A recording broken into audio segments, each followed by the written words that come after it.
Au commencement, dans la magnificence de sa miséricorde infinie, Allah, le Tout-Puissant, régnait en maître absolu, seul et unique en son essence primordiale.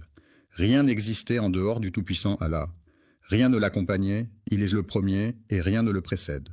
Allah, l'absolu, Allah, le puissant.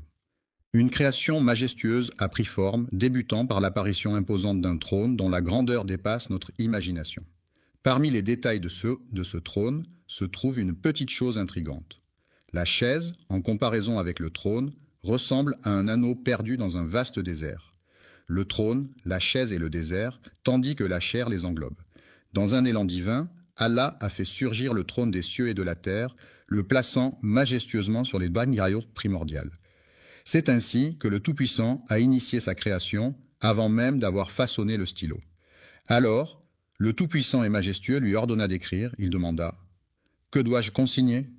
Et Dieu répondit « Inscris tout ce qui adviendra jusqu'à la fin des temps. » Sur la tablette préservée, il était inscrit que Allah avait d'abord créé le trône et l'eau, puis avait façonné la plume pour écrire avec élégance et précision. Après 50 000 ans de garde dans la tablette, Allah le Tout-Puissant décida soudain de créer les cieux et la terre. L'avènement des cieux et de la terre vit le jour, une jeunesse s'étalant sur 6 jours. L'union des cieux et de la terre se révéla étroitement tissée. La terre se vit façonnée en l'espace de 2 jours, et en combien de jours, et même en 6 jours au total, oserez-vous contester l'existence de celui qui a façonné la terre en un laps de temps similaire, et lui attribuerez-vous des égaux? C'est là la question. C'est le maître de l'univers qui a solidement ancré les montagnes, les bénissant et leur attribuant leur richesse en 4 jours. La réponse à ceux qui s'interrogent est d'une durée égale. Les cieux et la terre ont été façonnés en 6 jours, sous le regard attentif d'un stylo royal et céleste. Après un délai de 50 000 ans, Allah façonna les cieux et la terre, les reliant étroitement, le ciel se fondant avec la terre tel un duo inséparable. Dans l'immensité de l'univers, le Tout-Puissant a décrété que le ciel se sépare de la terre, tandis que le ciel lui-même se décline en 7 couches distinctes, et que la terre, soudain, elle se scinde en 7 strates. Les incrédules n'ont-ils pas remarqué que le ciel et la terre étaient autrefois fusionnés en une masse compacte? Ensuite, nous les avons divisés et transformés en chaos. Ne réaliseront-ils pas la magnificence de cette incroyable explosion primordiale? Soudain, les cieux et la terre se sont séparés. Soudain, le firmament s'est scindé en 7 strates, tout comme la terre qui s'est fractionnée en 7 niveaux, selon la volonté du Tout-Puissant. En ce qui concerne les cieux, ils ont... Le trône, formé de la vapeur d'eau terrestre, repose gracieusement sur les flots, tel que mentionné précédemment, cette vapeur s'échappant des eaux. Une création si vaste et mystérieuse que notre esprit peine à appréhender, cette vapeur s'est muée en une brume énigmatique au sein de l'immensité de l'univers. Cette brume marquait ainsi les prémices de... Il leva les yeux vers le ciel embrumé et prononça ces mots. Que le ciel et la terre se plient à ma volonté, que tous deux se réjouissent de bon cœur. Bien que tous deux aient dit que nous venons en obéissant, c'est le commencement de la création, tel que le relate le Coran. Regarde comme cette planète est magnifique, c'est la Terre. Quel âge a notre bonne vieille planète Terre? Quelle créature peuplée en ses débuts, sous le regard bienveillant d'Allah le Tout-Puissant? Pourtant, il est de notoriété qu'après un laps de temps, Allah, dans sa toute-puissance, a engendré une entité issue du feu, nommée DN en raison de sa nature insaisissable, son essence étant intimement liée aux flammes. La flamme sans fumée, pure et ardente, est l'essence même du feu. Allah, exalté et glorifié, a conçu cette merveille de la création pour briller sur terre, illuminant ainsi notre existence. Il était tenu par les règles strictes de la société, soumises à des lois à respecter et des devoirs à honorer. Pourtant, à cette époque, les esprits malicieux, une corruption démesurée gangrenait la terre, et c'est alors que le Tout-Puissant, dans sa majesté, décida d'envoyer des anges pour châtier ces êtres corrompus, responsables de répandre le sang parmi les anges. À cette époque, parmi les chefs des djinns se trouvait un dénommé Satan, reconnu pour sa grande sagesse et sa foi inébranlable. Allah le Tout-Puissant l'avait élevé à un rang élevé. Il se battait aux côtés des anges contre les injustices commises par certains djinns. Parfois, ces derniers étaient emprisonnés sur des îles au milieu des mers en tant que châtiment divin. Parmi eux se trouvaient des êtres vertueux et d'autres moins recommandables, agissant avec toute leur puissance et leur majesté. Alors que certains versaient le sang et souillassant la terre, Un groupe en particulier se démarquait, le GIE parvenant à atteindre. Les anges, habituellement si impeccables, ont vu leur arrogance croître au fil du temps, jusqu'à ce que Satan lui-même, après de longues années parmi eux, ne déclenche le jour redouté où le Tout-Puissant, dans toute sa majesté, ordonnera à ses anges de « Le Seigneur Tout-Puissant et majestueux, Dieu a rassemblé les anges dans la plus haute assemblée céleste, triant les élus parmi les élus. Les anges de la cour céleste reçurent la nouvelle solennelle du Tout-Puissant et majestueux qu'une nouvelle création verrait bientôt le jour lorsque leur Seigneur leur confia « Je vais créer un vicaire sur terre » revient à permettre aux générations futures de se succéder, c'est-à-dire que chaque génération prendra la relève de la précédente. Lorsque ton Seigneur confia aux anges « Je vais établir sur la terre un vicaire », les anges répondirent en se succédant. En quête d'investigation, les anges avaient une connaissance préalable des méfaits commis par les djinns avant même l'apparition des humains, en matière de corruption, de désordre et de répandage de sang. La prochaine création suivra les mêmes actions, ont-ils déclaré. Vas-tu choisir quelqu'un pour semer le chaos et verser le sang pendant que nous sommes là à te glorifier et à te sanctifier? Si, ô Seigneur, tu désires être adoré par un peuple, nous sommes prêts à t'offrir notre adoration, à te glorifier et à te sanctifier, ô Allah. Il a répliqué avec assurance. En réalité, je détiens une connaissance que vous ignorez. Je perçois des choses que vous ne soupçonnez pas. Il pressent que parmi ces êtres humains émergeront des secrets insoupçonnés. Les prophètes authentiques et une création élevée au-dessus des anges ont entendu ces paroles. En vérité, je connais des choses que vous ignorez, car le Seigneur Tout-Puissant est omniscient. Le Tout-Puissant est majestueux. Allah connaît les secrets cachés dans le cœur de Satan, et il avait l'intention de les révéler aux anges, montrant ainsi sa grandeur et sa puissance.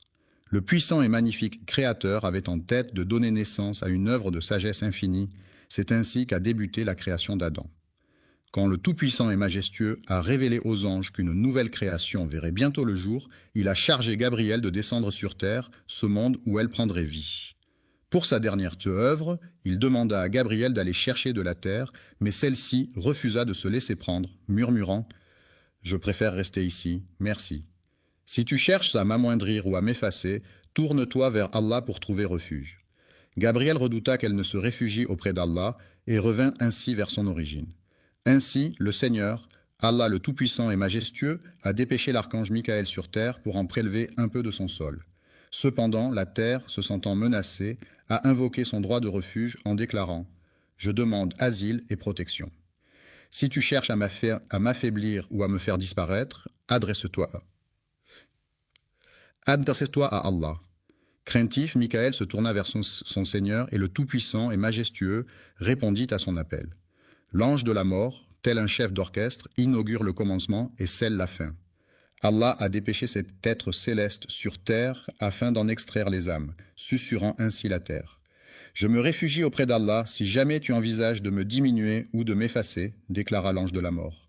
Et je me réfugie auprès d'Allah contre toute transgression à sa volonté, ajouta-t-il. Mon Dieu, qui m'a chargé de cette tâche, a ainsi choisi parmi toutes les nuances de la terre des sols aux teintes variées. Du blanc, du noir, du jaune, du rouge et plus encore. Parfois, entre les deux, se trouve un sol dur comme la pierre et un sol moelleux comme un nuage. Il a choisi ce sol parmi tous ceux de la terre, mêlant les bons et les mauvais. Ce sol a été prélevé à même celui dont il est issu. Une nouvelle œuvre allait voir le jour. C'est ainsi qu'elle fut baptisée Adam. La terre fut apportée, puis Allah, dans sa toute-puissance et sa majesté, ordonna qu'on y dépose. Nous avons divisé l'eau et transformé chaque élément vivant en un eau. Ce sol s'est métamorphosé en argile, conservant cette texture pendant un laps de temps, avant que sa nature ne change à nouveau. L'argile s'est transformée en une substance visqueuse, résultant en une cohésion accrue. À l'origine, elle provenait de la terre des ancêtres des hommes.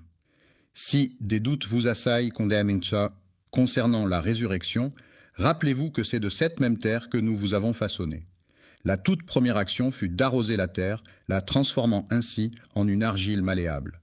Et lorsque ton Seigneur annonça aux anges son intention de façonner un être humain à partir de cette argile, tout fut en mouvement. La cohésion s'est renforcée, transformant la matière en une argile collante. Après un certain temps, sa teinte s'est obscurcie et un délicat parfum s'en est échappé, la métamorphosant en une substance envoûtante. De la boue sombre prit vie, façonnée par le temps d'eau qui s'écoula, jusqu'à se métamorphoser en une œuvre de poterie. Cette création, devenue malléable comme de l'argile sous la pression, résonnait d'une mélodie céleste lorsque touchée, captivant ainsi les anges par sa nouveauté et son élévation. Alors que le tout-puissant et majestueux Al s'apprêtait à créer, Satan, parmi les anges, observait avec curiosité. Il tournoyait autour de cette argile sonore, sa forme creuse résonnant d'étranges promesses. À l'intérieur du vide, Satan se faufilerait par une porte dérobée pour ressortir par une issue secrète, piquant la curiosité des anges qui brûlaient d'en apprendre davantage sur cette étrange création. Personne n'osa s'approcher, sauf Satan rassurait les anges en leur disant « N'ayez crainte, j'ai le pouvoir de le détruire. Cela signifie que s'il se comporte comme les djinns, je le réduirai en cendres. S'il se révélait être un djinn, il rassurait en affirmant « N'ayez crainte, j'ai le pouvoir de le réduire à néant. » Au cœur de Satan, une étrange mixture de haine et de jalousie s'était formée, telle de l'argile. Ensuite, la pièce est devenue un sanctuaire oublié, figé dans le temps pendant 40 ans, sans qu'aucune âme ne vienne lui redonner vie. Les anges observaient en silence pendant que Satan rôdait autour, cherchant à semer le trouble. Ils guettaient avec impatience l'arrivée de ce moment tant attendu, invoquant Allah, le tout miséricordieux, le très miséricordieux. Cette créature demeura figée dans l'argile, telle une œuvre de poterie pendant de longues décennies. Allah demanda solennellement aux anges, en présence de Satan parmi eux, de s'incliner devant sa grandeur. Une fois qu'il eut insufflé la vie, érigeant ainsi un décret immuable. En l'honneur solennel d'Allah Tout-Puissant, je salue cette nouvelle créature comme un hommage à mon Père, à votre Père, et à notre Père à tous. Il est le premier humain, celui qui inaugure notre lignée. Lorsque ton Seigneur dit aux anges, « Je vais créer un être humain à partir d'argile, et une fois que je l'aurai parfaitement façonné et que je lui aurai insufflé mon esprit. » Les anges, prosternés devant lui, attendaient tous avec impatience l'arrivée du moment promis, lorsque le souffle de l'esprit commença à circuler. L'âme a-t-elle pris naissance dans la tête d'Adam, pénétrant cette argile devenue sèche, telle de la poterie, à chaque fois qu'elle le touchait? À chaque fois que son âme pénétrait en lui, il se métamorphosait en une entité animée de sang, de veines et de chair, cette argile prenant vie. Lorsque l'âme pénétra dans la tête d'Adam, celui-ci éternua et tous les anges observaient attentivement.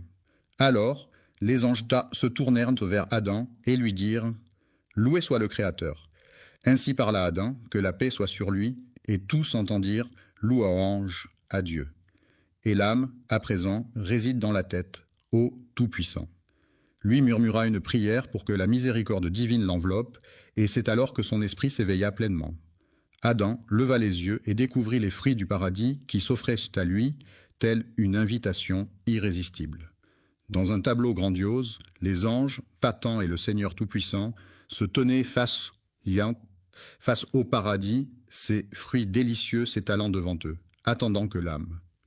Dès que sa main effleura son ventre, une envie irrésistible de nourriture l'envahit, comme si son instinct primaire prenait le contrôle. Dès que l'âme de notre père Adam a atteint son abdomen, les prémices des sensations instinctives et des inclinations naturelles ont commencé à germer en lui, suscitant immédiatement ses désirs. Affamé, il s'est précipité vers le festin, son esprit devançant ses pas, bondissant d'impatience vers la délectable pitance. C'est alors qu'Allah a dit « L'homme a été conçu avec une promptitude naturelle, les humains étant dotés d'une impatience innée qui remonte à notre ancêtre Adam dès sa première journée.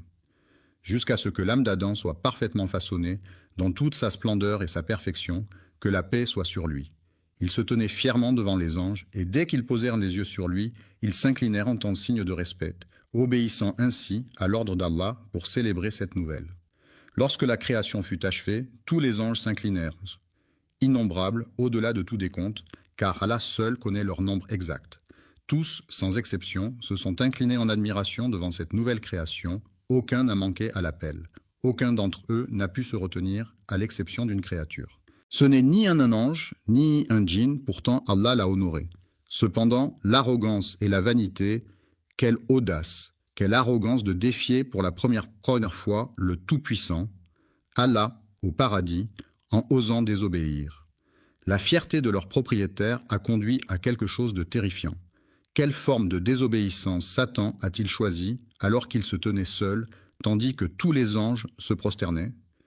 Tous les anges s'inclinèrent, à l'exception d'Iblis, qui, il se gonfla d'orgueil et devint l'un des infidèles, défiant ainsi pour la première fois le Seigneur tout-puissant au ciel. Et qui était cette créature osant agir ainsi? Malheureusement pour lui, l'honneur qu'il avait reçu n'était pas mérité, tout comme la dignité qui l'accompagnait. Le Seigneur tout-puissant interpella alors Iblis, bien qu'il connaisse déjà la réponse. « Te voilà, empêché de te prosterner devant mes créations, te pavanant dans ton arrogance. Es-tu donc devenu si hâtin, ô méchant? Voyons ta réponse. » « Attends, regarde-moi avec quelle audace je me distingue de lui, déclara Iblis. Je suis issu du feu, tandis qu'il est formé de simple argile. Pourquoi donc cette comparaison? Puis-je me courber devant quelqu'un qui me semble moins noble, alors qu'il reconnaisse que le feu l'emporte sur l'argile? Comment pourrais-je m'incliner devant lui alors que l'ordre vient d'en haut? Le commandement ne provient pas d'Adam, mais d'Allah. Cependant, observe l'arrogance. Allah dit à Iblis, « Qui t'a empêché de te soumettre ?» Iblis se vantait. « Je suis supérieur à lui, car tu m'as créé du feu et tu l'as créé de l'argile. » Imaginez la première vision d'Adam lorsqu'il ouvre les yeux. Les anges s'inclinent devant sa majesté, tandis que le Seigneur Tout-Puissant entame une conversation avec Satan, créant ainsi une scène de confrontation céleste. Pour la première fois, une terreur indicible a envahi le ciel, alors qu'Allah le Tout-Puissant était désobéi. Satan a laissé éclater son orgueil, son envie, sa méchanceté et son opposition. Lorsqu'Allah Tout-Puissant donna son commandement, il s'exclama « Pourquoi devrais-je me prosterner devant lui alors que je suis meilleur que lui ?» C'est ainsi que la malédiction commença à s'abattre sur... Dès lors, Satan s'exclama « Va-t'en, tu es banni. Ma malédiction reposera sur toi jusqu'au jour du jugement. Comment oses-tu défier l'ordre d'Allah, ô Satan maudit ?» Il a attiré sur lui la foudre de la toute-puissance divine, devenant ainsi un être maudit, banni, tel un démon, condamné à errer pour l'éternité. L'ange déchu, banni des cieux par la volonté divine, a vu sa grandeur déchue et en a profité pour semer le chaos. Il n'a point imploré le pardon d'Allah, ni quémandé la miséricorde de son Seigneur. Voyez plutôt la fourberie de Satan. Il n'a sollicité qu'une seule faveur, ô Seigneur. Iblis implore. Accorde-moi un sursis jusqu'au jour de leur résurrection, ô Seigneur. Ne m'emporte pas maintenant, je te prie. J'ai une requête unique à formuler. Quelle est-elle? Satan, dans son arrogance infinie, aspire à une existence éternelle, défiant même la fin de toute création jusqu'au jour du jugement. Accorde-moi cette grâce, ô Seigneur des ténèbres, susurre-t-il avec une lueur de défi dans le regard. Pensez-vous que le délai accordé jusqu'au jour de la résurrection ait été repoussé pour permettre à l'âme de se repentir et de demander pardon afin de se rapprocher d'Allah? Après l'acte répréhensible qu'il avait commis, Allah Tout-Puissant lui répondit de façon inattendue « Tu es de ceux à qui un délai est accordé, je retarderai ton mandat. » Jusqu'à ce fameux jour, observez la perfidie de Satan envers son Seigneur, sa majesté, sous le regard de tous les anges, tandis qu'Adam... Connaissez-vous les mots prononcés par Satan à cet instant précis, une fois qu'Allah Tout-Puissant eut accepté sa requête de repousser son châtiment jusqu'au jour du jugement? Avez-vous conscience du défi audacieux lancé à l'encontre du Maître de l'univers? Contemplez la perfidie inouïe, une perfidie si retorse que même dans vos rêves les plus sombres, vous n'auriez pu l'imaginer, car c'est vous qui m'avez égaré. C'est Allah, et non Satan qui t'a égaré. C'est toi, dans ton arrogance, qui t'es égaré. Qui es-tu pour envier? Allah t'a égaré, attribuant ta déviance à ton Seigneur. Regarde cette malice. Puisque tu m'as égaré, dit Satan, je m'installerai donc sur ton chemin. Avez-vous croisé le chemin de cette étrange créature et de sa progéniture? Je veillerai à ce qu'ils ne soient pas laissés à eux-mêmes. Pouvez-vous percevoir le défi qui se présente? C'est à ce moment-là qu'il réalisa qu'il survivrait jusqu'au jour de la rétribution. Je m'installerai confortablement sur le chemin droit que tu leur as tracé. Cela sous-entend que Satan reconnaît la rectitude du chemin d'Allah. Observons les termes sélectionnés par Satan, puis je les attaquerai de front. Je les approcherai par derrière, par la droite et par la gauche, me présentant devant eux, puis disparaissant derrière, tour à leur droite et à leur gauche. Pourquoi n'a-t-il pas simplement dit qu'il Il sait pertinemment qu'Allah le Tout-Puissant surplombe toute chose, c'est pourquoi il n'ose s'approcher d'eux d'en haut, saisi par la crainte qui l'étreint. Tu ne trouveras point de reconnaissance en eux, car je ne permettrai à aucun de rester fidèle dans la adoration. Assurément, je vais égarer tous ces égarés, déclare Allah, les bannissant loin de sa présence. Je repousserai tous ceux qui te suivent, parmi eux tous je remplirai l'enfer. Va-t'en, fais ce que tu as à faire, ô Satan, mon père. Je remplirai l'enfer avec toi et avec tous ceux qui, parmi ceux qui te suivent, suscitent l'enthousiasme avec ta voix, rassemble contre eux ta cavalerie et ton infanterie, associe-toi à eux dans leur entreprise. Éleveurs de chèvres et de moutons, promettez-leur monts et merveilles, puis, à votre guise, déchaînez vos troupes contre eux. C'est alors qu'Allah dit à Satan, « Quant à mes serviteurs, tu peux bien égarer les injustes à ta guise, mais sur mes serviteurs, ton emprise est vaine. » Il a osé défier son Seigneur. Il s'incline devant mon Seigneur, reconnaissant sa suprématie, mais observez sa fourberie. Il murmure, « Ô Seigneur, je les égarerai et les détournerai de ta voie. Je resterai sur le droit chemin tant que je le suivrai, répondit Allah Tout-Puissant. Je leur accorderai mon pardon aussi longtemps qu'ils viendront humblement le demander. C'est le défi qui se dresse devant eux, c'est à partir de la création d'Adam que le Seigneur des mondes vit naître l'inimitié de Satan envers lui et sa descendance. Lorsqu'il contempla l'humilité des anges et le conflit avec Satan, Allah Tout-Puissant ordonna à Adam « Approche ce cortège céleste et adresse-leur tes salutations. » Adam s'exécuta et se dirigea vers eux. Pour la toute première fois, il croisa le regard des anges. Qu'allait-il leur dire? Il leur adressa ces mots solennels. « Que la paix soit avec vous. » Les anges lui répondirent à leur tour. « Et que la paix soit avec toi. Que la miséricorde et les bénédictions d'Allah soient sur vous. » Allah a dit à Adam, « Voici votre salutation ainsi que celle de vos descendants après vous. » Les descendants se sont rassemblés, répondant tous à l'appel. À cet instant précis, il a contemplé sa descendance, innombrable aux yeux d'Allah. Qui sait combien de milliards naîtront des enfants d'Adam, que la paix soit sur lui. Adam contempla sa descendance, et dans la lumière qui illuminait certains de leurs visages, il distingua l'un d'eux dont l'éclat resplendissait comme 1000 soleils. Les flammes dansaient, et il s'exclama « Ô Seigneur, qui est-ce » La réponse vint « C'est ton fils David, l'un de tes prophètes. » Intrigué, il demanda « Quel âge a-t-il, Seigneur ?» Et la réponse résonna « Il a 40 ans pour l'instant. » Adam, âgé de 1000 ans selon le récit qui lui est dédié, n'avait pas encore exploré les délices du monde, ni contemplé les splendeurs du paradis. Dans un soupir empreint de nostalgie, il s'exclama « Ô mon Seigneur !» Après avoir vécu 60 années de ma vie, il réalisa qu'il n'avait pas exploré le monde. C'est alors qu'il décida de négocier. Il échangerait 60 années de sa propre existence contre 5 années pleines d'aventures. Ainsi, la longévité d'Adam fut redéfinie. À l'âge de 100 ans révolus, David a reçu l'enseignement divin d'Allah Tout-Puissant, qui lui a révélé les noms de nombreuses créatures avec lesquelles il allait partager sa vie. Le paradis lui a enseigné que cet arbre est un symbole, que ses feuilles sont des poèmes, que ce fruit est une promesse, que cette nourriture est une bénédiction, que cette rivière est une histoire, et que tout cela lui a révélé les secrets de l'univers. De nombreux mystères, dissimulés même aux anges, furent révélés lorsqu'une épreuve de connaissance opposa les anges à Adam, que la paix soit sur lui, mettant en lumière des noms et des secrets insoupçonnés. Dieu enseigna à Adam le nom de chaque chose, puis il les présenta aux anges. Le Seigneur interrogea alors les anges, « Quel est le nom de ceci et quel est le nom de cela ?» Les anges, dans leur sagesse céleste, ont avoué leur méconnaissance de certains mystères en demandant « Révélez-moi ces noms si vous êtes dignes de confiance, ô humains. » Ils proclamèrent « Louange à toi, notre connaissance se limite à ce que tu nous as enseigné. En vérité, c'est toi l'omniscient, le sage, ô Seigneur Tout-Puissant. » Lorsqu'Adam fut questionné sur les noms que même les anges ignorèrent, il répondit avec un sourire malicieux « Oh, laissez-moi vous éclairer sur ces mystères. » Les anges observaient attentivement, intrigués, jusqu'à ce qu'il révèle enfin ses précieux secrets.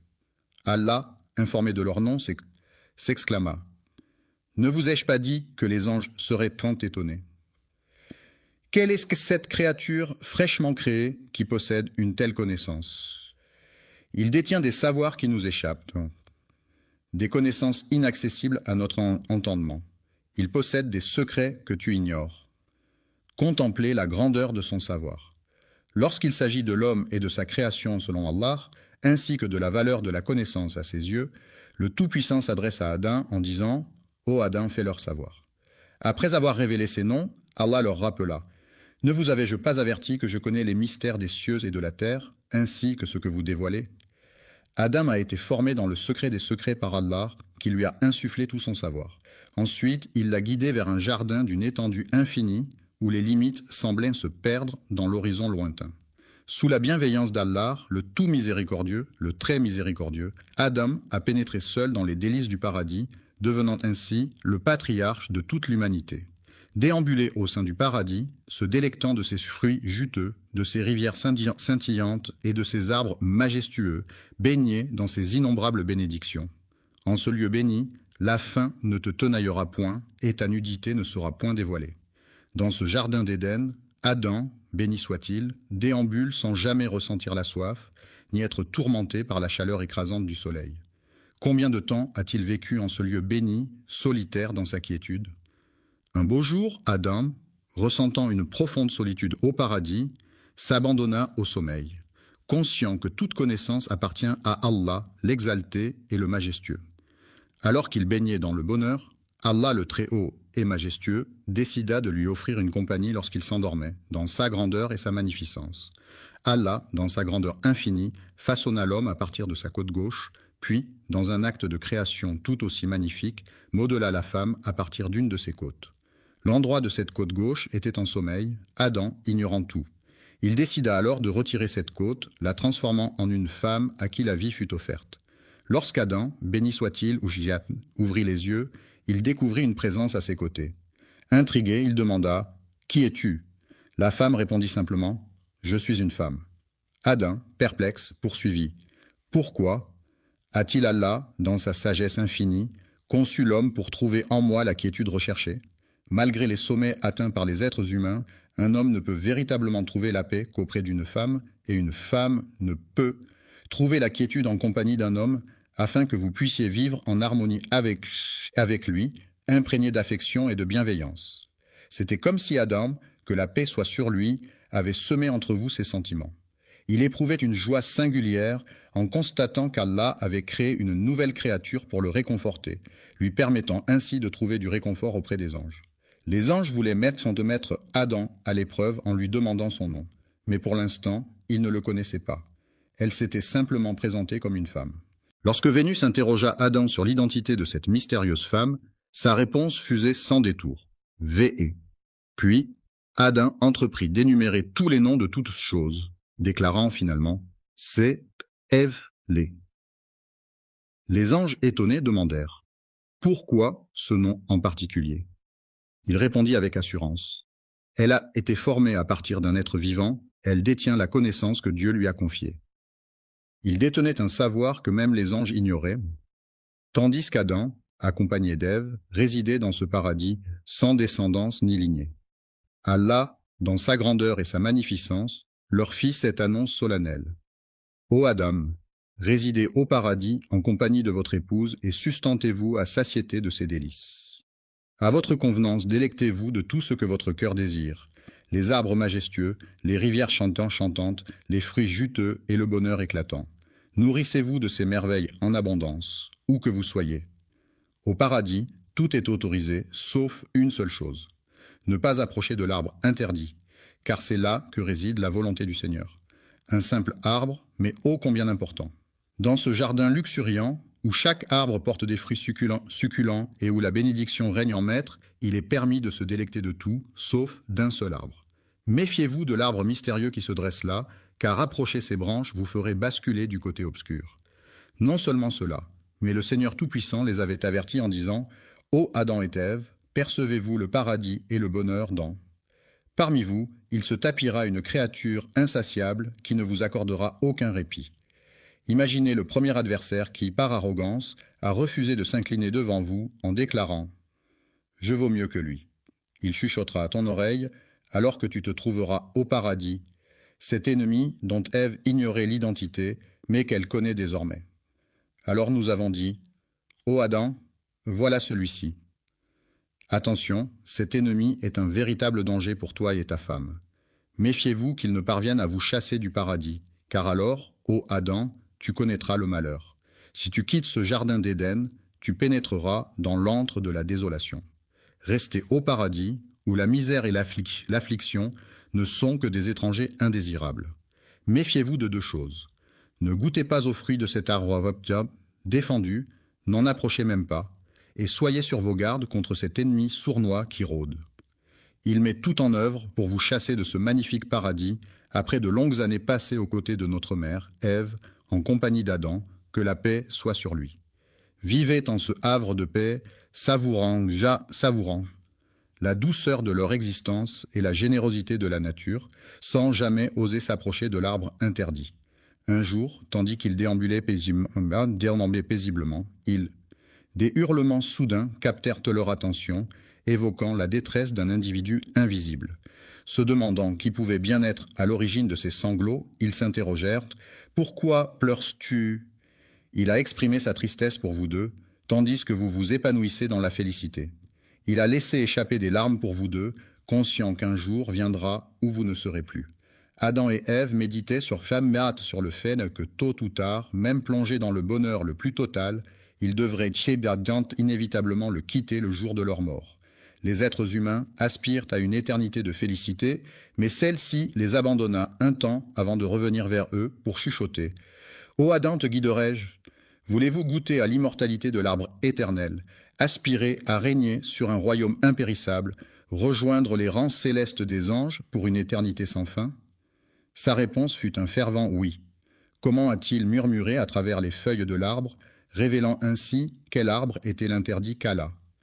Connais-tu l'histoire de cet arbre, ô Adam, car de cet arbre, rien ne vous est étranger. Au lieu de cela, tu seras béni d'immortalité en goûtant à l'arbre, tu seras élevé tel un ange et échapperas à la mort. Votre Seigneur ne vous a-t-il pas simplement déconseillé cela? Cet arbre, tel un gardien jaloux, veillez à ce que vous ne deveniez ni ange ni immortel. Au commencement, Adam doutait de ses intentions, mais il a prêté serment au nom d'Allah Tout-Puissant. Imaginez Satan, ce vil tentateur. Le criminel repenti, Adam s'étonna de voir quelqu'un prêter un faux serment au nom de son Seigneur. Il le rassura alors. « Je vous le jure, je suis désormais un allié fidèle pour vous deux. » Il s'éclipsait un moment avant de réapparaître près d'eux, murmurant mystérieusement, répétant ce manège à maintes reprises.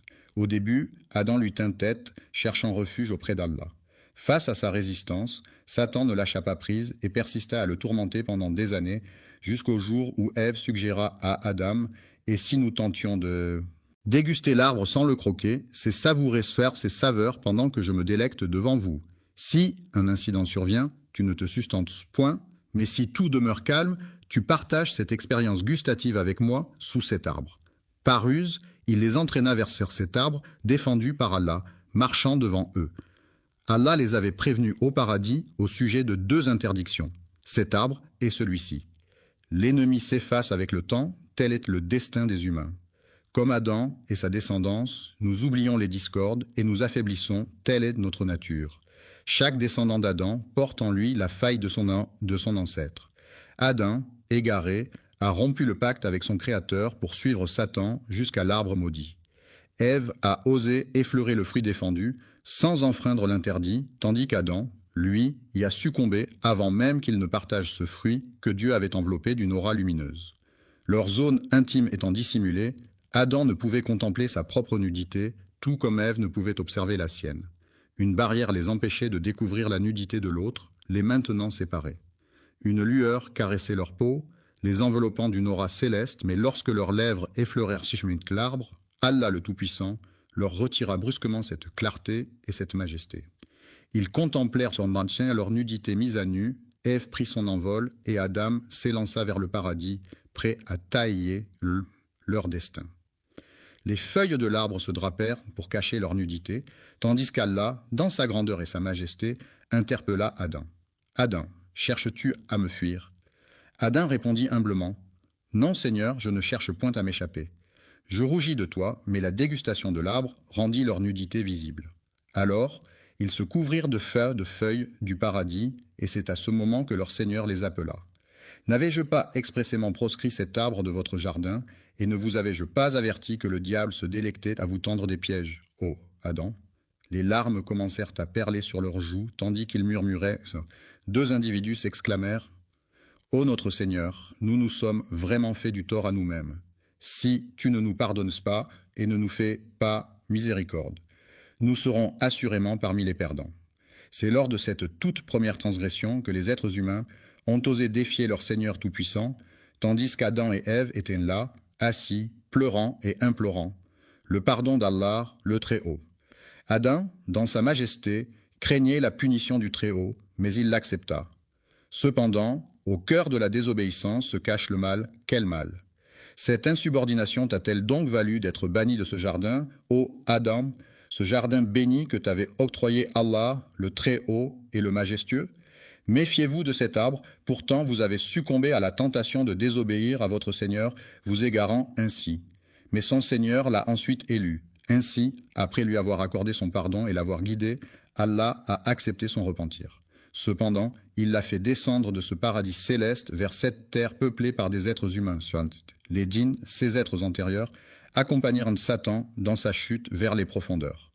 Il lança alors à Adam et Ève: Descendez d'ici, car vos descendants seront en conflit éternel avec les miens. Les uns des autres, et si par hasard un guide émane de ma part, quiconque le suit ne se perdra point, ni ne connaîtra le malheur. Il est le premier humain à fouler ces terres. On raconte que la paix soit sur Adam et que la connaissance appartient à Allah. Il est dit qu'Adam descendit jusqu'à une contrée lointaine de l'Inde et y vécut.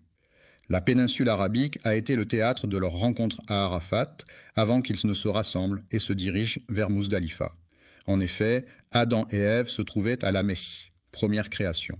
Ceux qui affirment qu'une création humaine a précédé Adam ne disent pas la vérité. En réalité, le tout premier être humain à fouler la terre fut Adam. Que la paix soit sur lui. Lui et sa femme, accompagnés de leur descendance, furent alors appelés par le Très-Haut et le Majestueux à quitter les hauteurs célestes pour rejoindre la demeure terrestre de l'adversité et de l'épreuve. À chaque fois que je vous enverrai un guide, descendez d'ici, vous tous, de l'épreuve. Ceux qui auront la sagesse de le suivre seront récompensés. Adam descendit à la demeure de l'épreuve, où les soucis et les tourments l'attendaient. Autrefois, tu étais dans un paradis paisible, sans conflit ni difficulté, mais désormais tout a changé. Adam, que la paix soit sur lui, a pénétré dans les profondeurs de la demeure de l'épreuve, avec la pensée lancinante qu'il ne foulerait plus jamais le sol du paradis. Son cœur brisé laissa échapper des larmes qui coulèrent longuement, jusqu'à ce qu'il murmure à l'horizon. Lorsque Vénus interrogea Adam sur l'identité de cette mystérieuse femme, sa réponse fusait sans détour. Vé. Puis, Adam entreprit d'énumérer tous les noms de toutes choses, déclarant finalement « C'est Ève-lé ». Les anges étonnés demandèrent « Pourquoi ce nom en particulier ?» Il répondit avec assurance « Elle a été formée à partir d'un être vivant, elle détient la connaissance que Dieu lui a confiée. » Il détenait un savoir que même les anges ignoraient, tandis qu'Adam, accompagné d'Ève, résidait dans ce paradis sans descendance ni lignée. Allah, dans sa grandeur et sa magnificence, leur fit cette annonce solennelle. Ô Adam, résidez au paradis en compagnie de votre épouse et sustentez-vous à satiété de ses délices. À votre convenance, délectez-vous de tout ce que votre cœur désire, les arbres majestueux, les rivières chantantes, les fruits juteux et le bonheur éclatant. Nourrissez-vous de ces merveilles en abondance, où que vous soyez.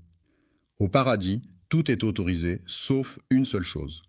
Ne pas approcher de l'arbre interdit, car c'est là que réside la volonté du Seigneur. Un simple arbre, mais ô combien important. Dans ce jardin luxuriant, où chaque arbre porte des fruits succulents et où la bénédiction règne en maître, il est permis de se délecter de tout, sauf d'un seul arbre. Méfiez-vous de l'arbre mystérieux qui se dresse là, car approcher ses branches vous ferait basculer du côté obscur. Non seulement cela, mais le Seigneur Tout-Puissant les avait avertis en disant « Ô Adam et Ève, percevez-vous le paradis et le bonheur dans... » Parmi vous, il se tapira une créature insatiable qui ne vous accordera aucun répit. Imaginez le premier adversaire qui, par arrogance, a refusé de s'incliner devant vous en déclarant « Je vaux mieux que lui ».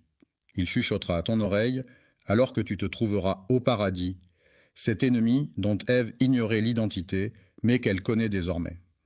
Alors nous avons dit, « Ô Adam, voilà celui-ci. » Attention, cet ennemi est un véritable danger pour toi et ta femme. Méfiez-vous qu'il ne parvienne à vous chasser du paradis, car alors, ô Adam, tu connaîtras le malheur. Si tu quittes ce jardin d'Éden, tu pénétreras dans l'antre de la désolation. Restez au paradis, où la misère et l'affliction ne sont que des étrangers indésirables. Méfiez-vous de deux choses. Ne goûtez pas aux fruits de cet arbre défendu, n'en approchez même pas, et soyez sur vos gardes contre cet ennemi sournois qui rôde. Il met tout en œuvre pour vous chasser de ce magnifique paradis, après de longues années passées aux côtés de notre mère, Ève, en compagnie d'Adam, que la paix soit sur lui. Vivez en ce havre de paix, savourant la douceur de leur existence et la générosité de la nature, sans jamais oser s'approcher de l'arbre interdit. Un jour, tandis qu'ils déambulaient paisiblement, des hurlements soudains captèrent leur attention, évoquant la détresse d'un individu invisible. Se demandant qui pouvait bien être à l'origine de ces sanglots, ils s'interrogèrent « Pourquoi pleures-tu » Il a exprimé sa tristesse pour vous deux, tandis que vous vous épanouissez dans la félicité. Il a laissé échapper des larmes pour vous deux, conscient qu'un jour viendra où vous ne serez plus. Adam et Ève méditaient sur le fait que tôt ou tard, même plongés dans le bonheur le plus total, ils devraient inévitablement le quitter le jour de leur mort. Les êtres humains aspirent à une éternité de félicité, mais celle-ci les abandonna un temps avant de revenir vers eux pour chuchoter. « Ô Adam, te guiderai-je ? Voulez-vous goûter à l'immortalité de l'arbre éternel, aspirer à régner sur un royaume impérissable, rejoindre les rangs célestes des anges pour une éternité sans fin ?» Sa réponse fut un fervent oui. Comment a-t-il murmuré à travers les feuilles de l'arbre, révélant ainsi quel arbre était l'interdit qu'Allah. Connais-tu l'histoire de cet arbre, ô Adam, car de cet arbre, rien ne vous est étranger. Au lieu de cela, tu seras béni d'immortalité en goûtant à l'arbre, tu seras élevé tel un ange et échapperas à la mort. Votre Seigneur ne vous a-t-il pas simplement déconseillé cela? Cet arbre, tel un gardien jaloux, veillez à ce que vous ne deveniez ni ange ni immortel. Au commencement, Adam doutait de ses intentions, mais il a prêté serment au nom d'Allah Tout-Puissant. Imaginez Satan, ce vil tentateur. Le criminel repenti, Adam s'étonna de voir quelqu'un prêter un faux serment au nom de son Seigneur. Il le rassura alors. « Je vous le jure, je suis désormais un allié fidèle pour vous deux. » Il s'éclipsait un moment avant de réapparaître près d'eux, murmurant mystérieusement, répétant ce manège à maintes reprises. Au début, Adam lui tint tête, cherchant refuge auprès d'Allah.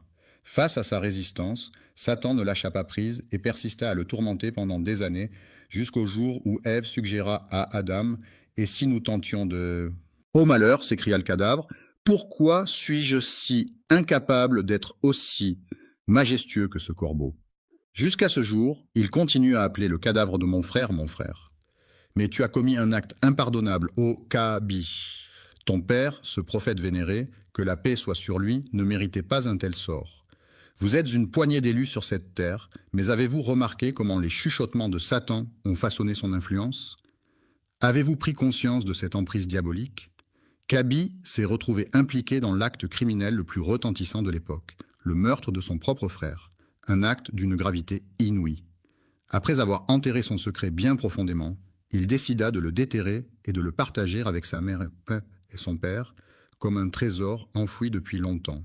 Lorsque le premier meurtre fut commis sur terre, Adam fut enveloppé par le chagrin, la paix s'éloignant de lui. L'un des fils de notre mère Ève est un meurtrier, tandis que l'autre est… Dans ce monde impitoyable, le Tout-Puissant les a prévenus.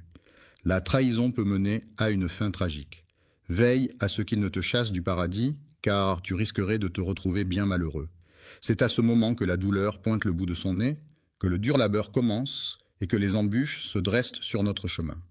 La vie, telle une arène de combat, de défis et d'adversité, voit naître deux destins contrastés. L'un se révèle être un meurtrier. Des années se sont écoulées depuis que Adam et Ève ont commis le premier meurtre de l'histoire et tout le monde a continué à vivre.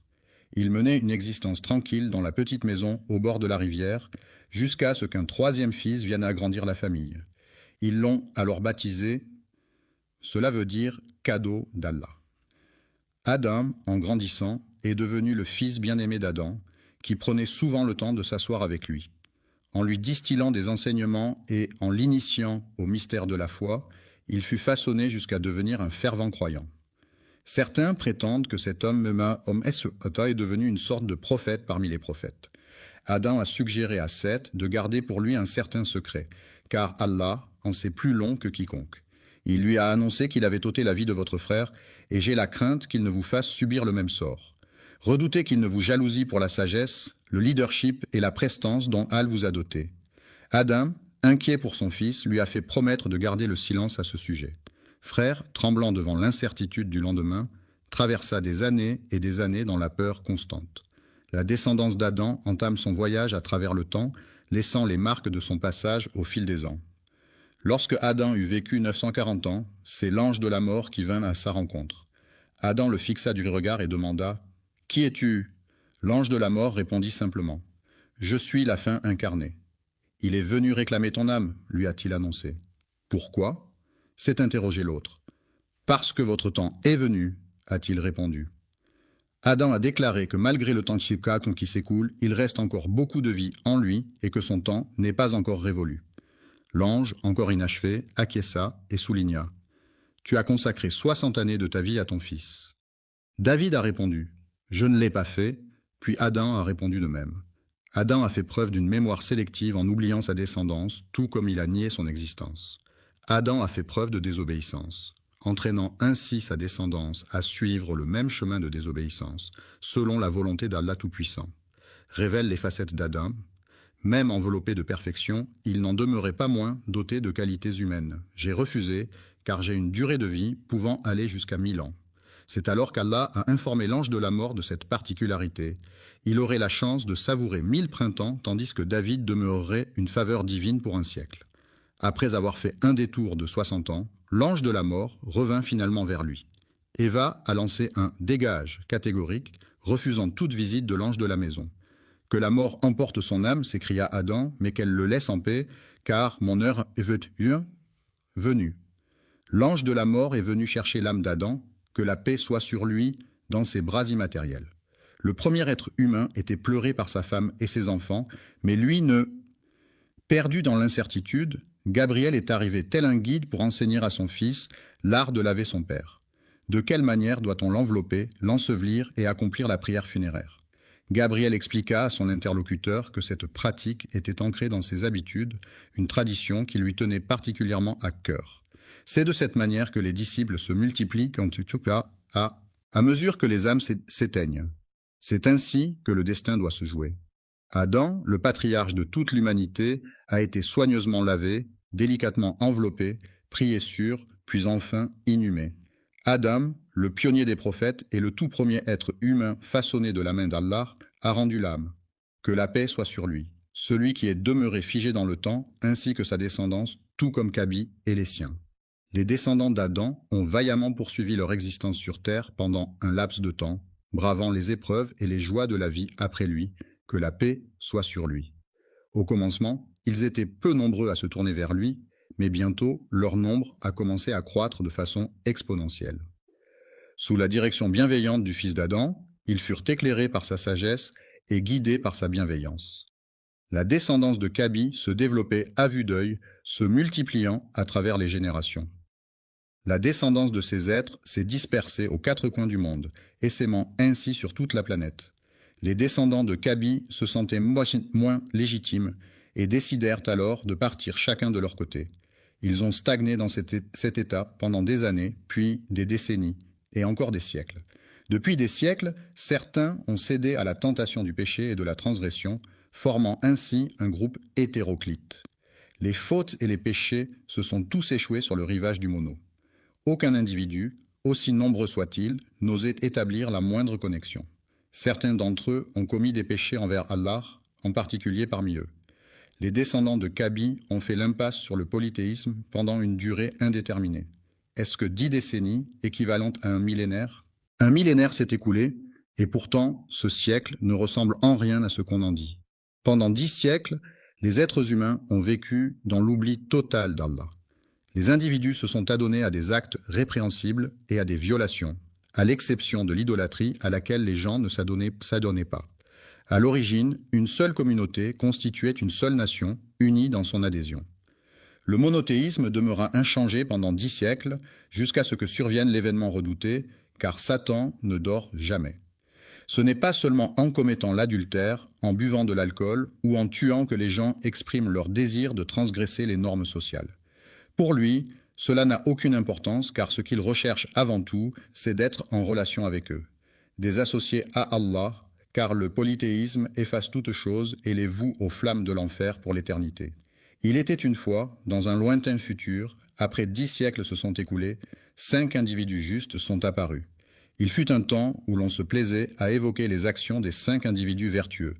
Ils échangeaient des mots sur leurs réunions, discutant de leurs prières et cérémonies, s'en imprégnant comme d'une douce mélodie. Il était émerveillé à chaque fois qu'il croisait l'un d'eux, se rappelant ainsi d'Allah. Leurs simples apparitions avaient l'effet d'un rappel puissant, comme un conseil silencieux. Le pécheur, pris de remords, se confesserait à Allah et renoncerait à sa pratique, honteux de ses actes. Leur désobéissance, loin d'être un signe de rébellion, pourrait bien être le reflet de leur intégrité intransigeante, les poussant à demander pardon. Le nom de ce guerrier était Wad, Sowa, Yagout, Yaou et Nasser. 5 âmes, unies par leur dévotion et leur piété, se tenaient ensemble, fidèles serviteurs de la justice. Même après que l'un d'entre eux ait rendu l'âme, les gens étaient encore profondément attristés par la volonté toute-puissante d'Allah. Que devrions-nous faire dans de telles circonstances? La justice a expiré, le saint s'est éteint, le pieux s'en est allé, la hâte nous a quittés. Après leur départ, Satan se présenta à eux sous les traits d'un homme et leur susurra « Permettez-moi de vous offrir quelques conseils. Pendant que vous laissez vos larmes couler pour cet homme récemment disparu, rappelez-vous ce qu'il disait. Que diriez-vous si je créais une statue à votre image ?» ont-ils demandé. Quel avantage y aurait-il, s'est-il exclamé, à contempler la statue. N'oubliez jamais la grandeur d'Allah et gardez précieusement en mémoire ses précieux conseils. Vénérer Allah de cette manière est une excellente idée, ont-ils déclaré. Satan, quant à lui, n'est pas du même avis. Et lorsqu'ils ont été approchés avec une statue ressemblant étrangement à leur défunt proche, leur première réaction a été de se demander « Où diable devrions-nous le mettre ?» Il leur a transmis la sagesse d'un conseiller expérimenté en leur demandant de le positionner avec précaution. En effet, ils ont choisi de placer la mosquée à cet endroit, en tant que lieu de culte privilégié. La première statue fut installée avec solennité, mais rapidement oubliée, laissant ainsi la place à la seconde. Après son décès, ils ont érigé une statue en son honneur. Puis, le 3e, le 4e et le 5e ont suivi le même chemin vers l'au-delà. 5 statues trônaient majestueusement dans le lieu de culte, mais jamais elles ne reçurent l'hommage fervent des fidèles, restant témoins silencieux d'actes jamais accomplis. Les statues, vénérées telles des divinités, trônaient exclusivement en ce lieu sacré. Chaque fois qu'ils posaient les yeux sur ces statues, ils se remémoraient la grandeur d'Allah. Ils contemplaient avec admiration cet acte tout-puissant. Une génération s'est écoulée, puis une autre. Une nouvelle vague de jeunes a surgi après que la génération précédente ait enfin décidé de rendre hommage à ces figures emblématiques.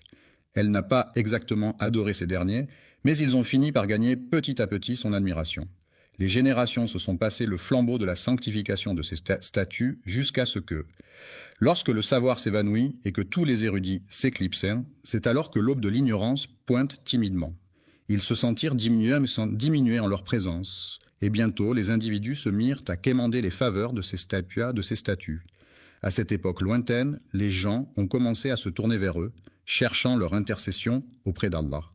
Il a fallu attendre 10 siècles après le décès d'Adam, que la paix soit sur lui, pour que le polythéisme fasse son apparition. Une étrange rumeur s'est mise à voyager à travers le monde, semant la panique. « Oh mon Dieu, que se passe-t-il? Les gens ne... » Autrefois, tous ces individus ne faisaient qu'une seule entité harmonieuse. Après avoir partagé une même foi, ces croyants se sont égarés sur des chemins différents, et c'est alors qu'Allah a envoyé des signes pour les guider. Avant que les prophètes ne soient envoyés, l'humanité n'était qu'une vaste tribu unie. Jamais ils n'ont flirté avec le polythéisme, mais ils se sont laissés emporter par... Ils ont commis bien des fautes, mais jamais ils n'ont osé s'aventurer dans les méandres du polythéisme. Saviez-vous cela? Depuis des lustres, Satan ourdissait ses complots. Connaissez-vous le temps qu'ils ont passé à suivre ces sinistres traces? Mais au fil des âges, de génération en génération, les individus ont initié ce processus.